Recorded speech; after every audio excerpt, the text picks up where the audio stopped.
So in probability, we're going to talk about two different specific outcomes.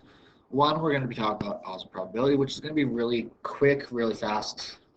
If you took Workplace 30, this is actually a unit or a section that will be the exact same stuff as what you had done back then, as well as the outcome where we talk about probability of two different events. Now, last time you would have seen this would have been grade 8 math, just with basically independent events. We take it quite a bit further in Foundation 30. It's okay if you don't really remember that because it's been a while. A lot of it is pretty great common sense, as well as all the different things that we've already done in different maths, and it's all going to make sense.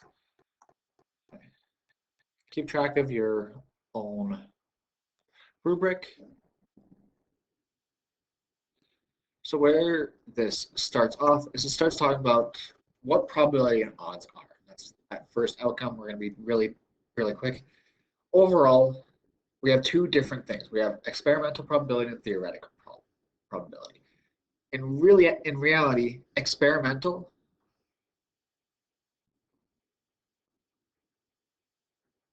is you actually do it. You actually do some kind of experiment. You perform some action, and you find out how many times something happens, something that you actually want, divided by the total amount of trials. So this is just talking about you actually want it to happen.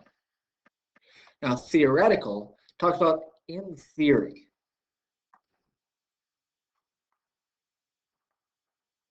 Or potential. Potentially, how often would this happen?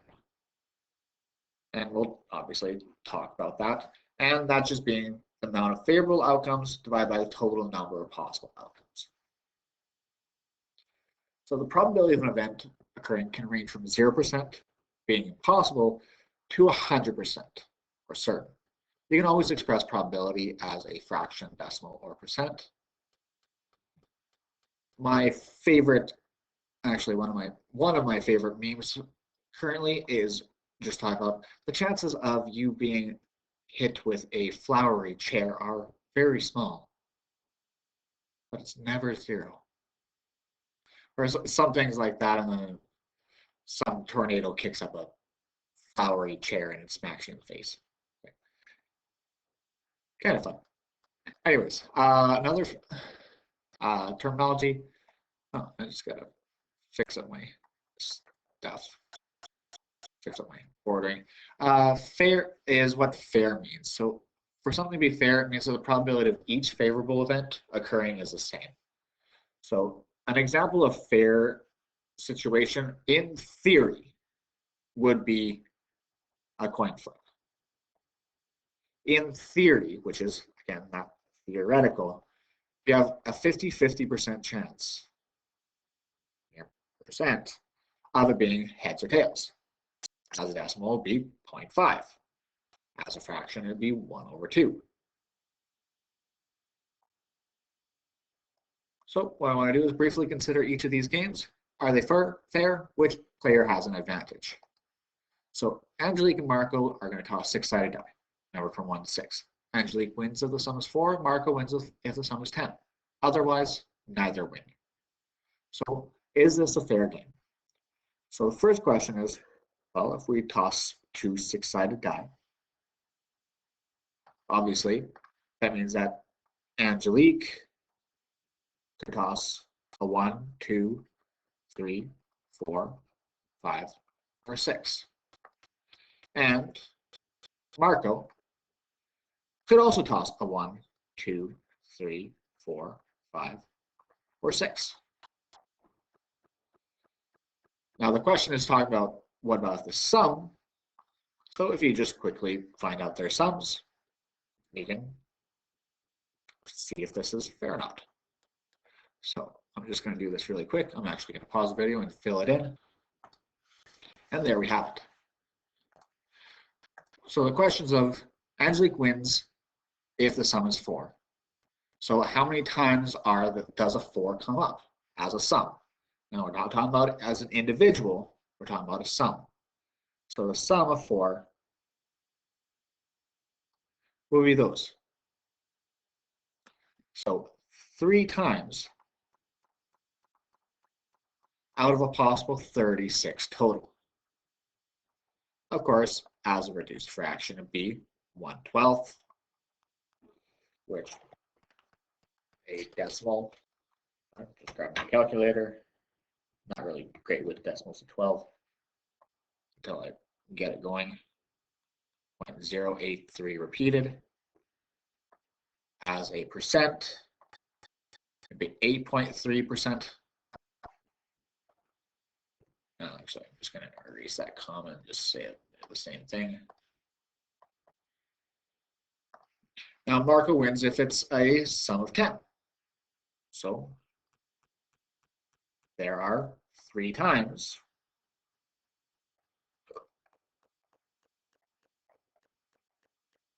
which comes out to be the exact same numbers.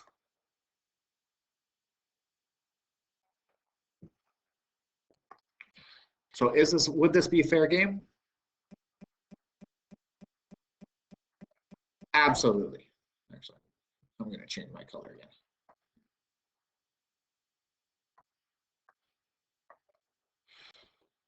Because the percent chances of each of them winning are the exact same. At the same time, their percent chances of losing would be the same as well. Now, what about if the other option? What if Betty and Sabrina are playing the exact same game?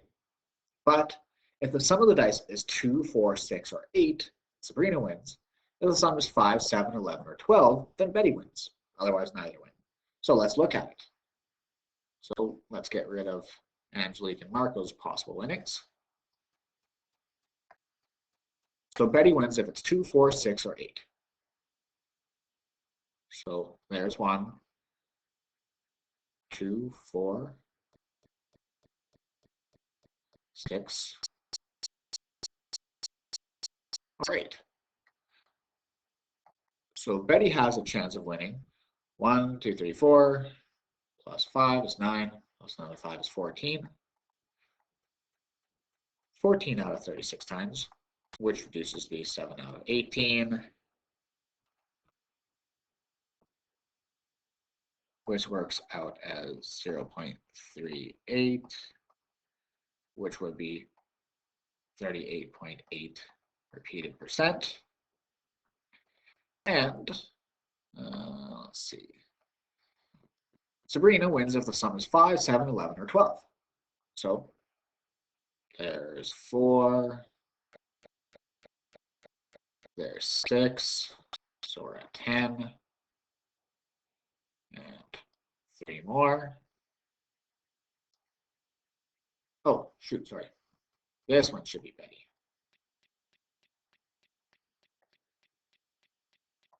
This one should be Sabrina.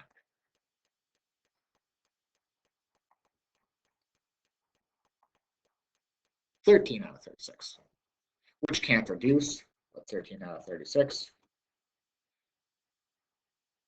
is 0.361 repeated, or 36.1 again repeated percent. So is it fair? Obviously not. They don't have the exact same chances of winning. Now, of course, this would be totally theoretical.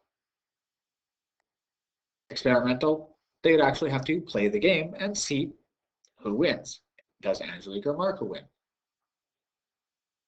Does Betty or Sabrina win?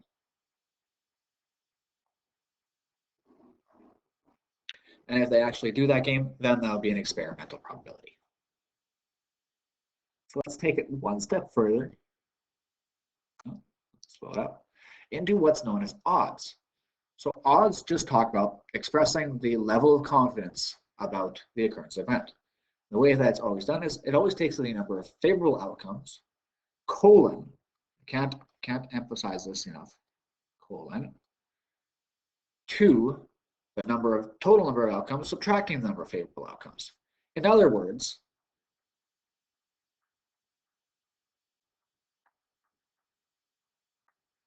it's the number of favorable, colon, number that's not favorable.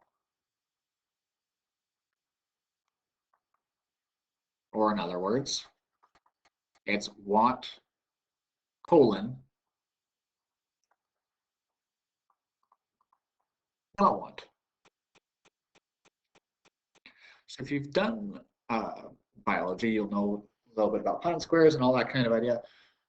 Two brown-eyed parents are told that they have a 25% probability that the baby will have blue eyes. What are the odds in favor of such parents having a baby with blue eyes? What are the odds against? Now we can do this without a little bit of Punnett squares, but sometimes it's not going to be too bad for you to know it / see it already. Basically, you have different types of, I forget whether they're called genotypes or phenotypes, but otherwise, brown-eyed parents have what are known as dominant genes and recessive genes. And where it works out is that the brown-eyed parent, brown-eyed person, has what are known as different types. A big B would be a dominant brown, and a little b would be recessive, so actually be technically blue or green or anything like that. It's a dominant trait, whereas another parent could have dominant brown eyes and some kind of recessive gene behind them. Now, where that all works out is that when you line them up, two dominants together produces brown.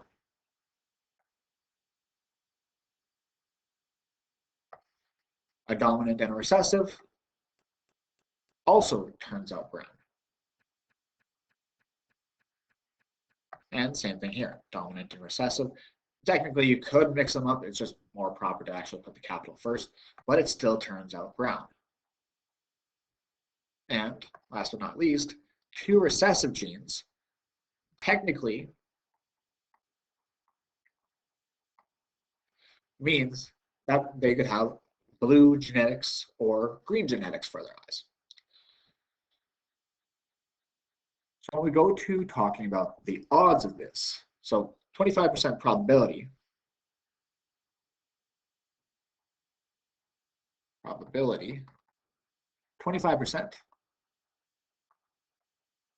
means that 1 out of 4, 1 out of a total of 4 could have blue eyes, which is what this is saying. 1 out of these 4 options would it work. Now, of course, Punnett squares are not perfect, but it gives you kind of a general idea of how genetics kind of work. It's not perfect, but it is still pretty good. We need to talk about what are the odds in favor of this happening. So we want to talk about the odds in favor of having this blue eyes. We talk about what's the number that are favorable, colon, number that are not favorable. So if they want to have blue eyes, there'd be 1 chance that they would have blue eyes, and 3 chances that would be not blue. Oh. Make that actually look like blue. So again, blue, colon, not blue. If we talk about the odds against this happening, it literally is just taking this and flipping it. So against having blue eyes, which means that now the favorable that we want is we want to have brown eyes. 3, colon, 1. Of course, if/when you do decide to have kids, hopefully you don't care about what their eye color is, just as long as they're healthy. Okay. Last example. Hallie has gone to the store to buy a pair of jeans. From experience, you know, so the odds against the store having her style of jeans in her size are 10 to 32. Determine the probability that the store will have jeans in her size. So what that's saying is if this is the odds against it happen, it means that there will be 10 times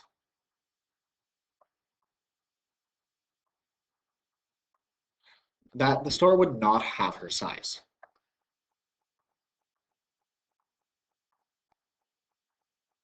whereas there would be 32 chances that they would have the right size. Determine the probability the star will have genes in her size. Well, that's actually really nice.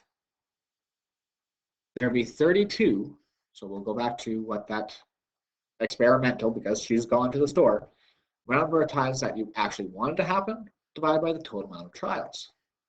So in this case, there'll be 32 times that it would happen. The total amount, though, would be adding these two together, which is very important to know. So you can go from probability 1 out of 4. There are 4 total chances here. 1 out of 4. We can go from probability to odds, as well as we can go from odds to probability. Of course, if possible, please reduce. So let's see, 16 over 21. And there you go. You can have some fun.